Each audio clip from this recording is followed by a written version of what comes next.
boyfriend ko na may anak kami, parang doon na naging continuous yung communication namin.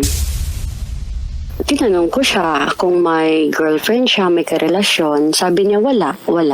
Nagkita kami. After a month, sinabi ko sa kanya na delayed ako. And then, after noon, nag-suggest siya na maghanap ako ng bahay. Nag-work ako noon. Wala naman akong plan mag-stop mag-work. Kaya lang, medyo mahirap yung pagbubuntis ko. Nag-spotting ako, nag-suggest yung doctor ng bed rest, ganyan. Dumating siya, umuwi siya galing sa ibang bansa. Tapos, okay naman kami. Masaya siya, nakita na yung anak niya. Dumiretso siya doon sa bahay nila, and then after the second day, nandito siya sa Philippines. Pumunta siya doon sa bahay. And then natulog, kinabukasan, umuwi din sa kanila. Ano daw reason niya kung bakit siya umuwi doon sa kanila? Hahanapin daw siya ng mama niya. Pagkakaalam ko talaga, single siya. Single naman talaga siya. Tinabi niya na pupunta siya ng Kuwait kasi may kapatid siya doon. Yung kapatid niya, nakakausap ko na yon. 2020, nahuli ko na siya na nakikipag-chat doon sa ex-girlfriend niya. Kinonfront ko siya, sabi ko, kung gano'n naman lang yung gagawin mo, may communication ka pa doon sa kanya, kung ano yung purpose mo, sabi ko, kalimutan mo na lang na may anak ka. Hindi siya pumayag. Sabi niya, hindi ako sira para gawin ko yun. Dapat magbabakasyon siya dito sa Pilipinas. Tapos, kinokontak ko siya kasi yung anak namin may sakit. Yung parang ilang weeks na siya na mahina. Tapos, kinakausap ko siya, hindi makontak. Doon ko nalaman na nanganak pala yung babae nung March. Pinagsabay niya kami na hindi ko alam. Tapos nung nabuntis niya na yung babae, kasi hindi pwedeng manganak doon sa Kuwait pag walang marriage certificate kasi matideport yung babae. Naglakas ng loob ako magtanong sa kanya, nagpakasal ka ba? Sabi niya, hindi na ako magsisinungaling sa'yo. Sabi niya, oo, nagpakasal ako.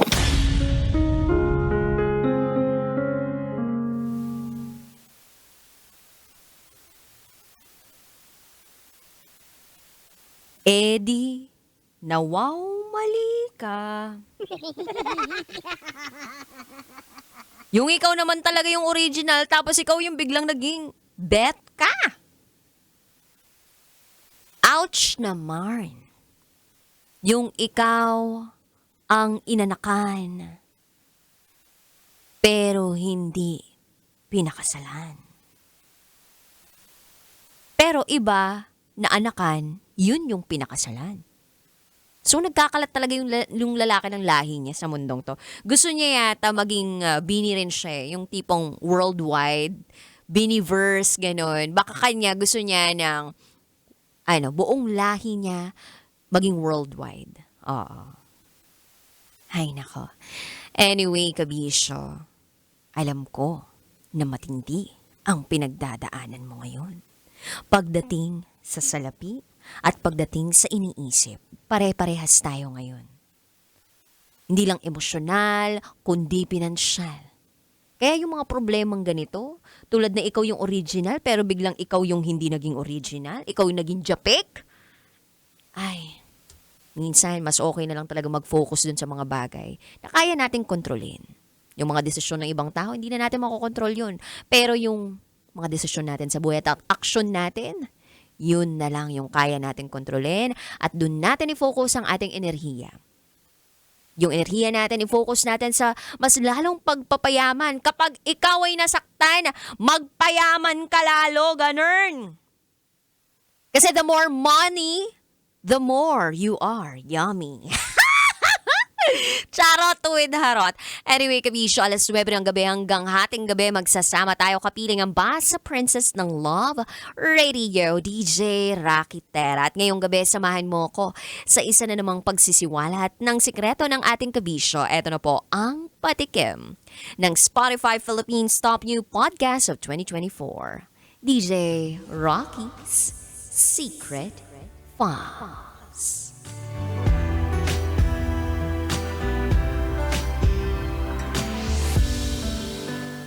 Nasira ang kasal ko dahil sa taong akala ko friend lang ng asawa ko.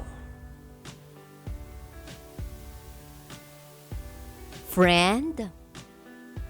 Ang tawag sa friend, normally, uy, bes. Pero sa panahon ngayon, ahas pala. Charot with harot. Ano bang nightmare ng isang bride sa kanyang kasal? Ako siguro ang nightmare dyan yung kapag mag-iiskandalo tapos sasabihin, huwag ituloy ang kasal! Ganon. Or, hindi pa nagbabayad ang groom. O kaya biglang inasinan ako tapos magising ako. Ganon. What a nightmare, charot with harot. Anyway, abangan nyo po yan sa aking pagbabalik. Kapiling po ninyo ang inyong Basa Princess DJ Raketera. At ikinakatutok sa 90.7 Love Radio. Kailangan pa bang i-memorize yan? 50 years na tayo, kabisyo. Basic. Up next is DJ Rocky's Secret Files. Sinira ng tatay ko ang pagkababae ko. Siya! May secret affair kami ng office mate ko. Hindi ko matigilan kasi sobrang galing niya sa... Rocky's Secret Files. Secret Files. It's the kind of bleep you never knew existed. Kunwari inosente pero boy naman pala. Rocky's Secret Files. Secret Files.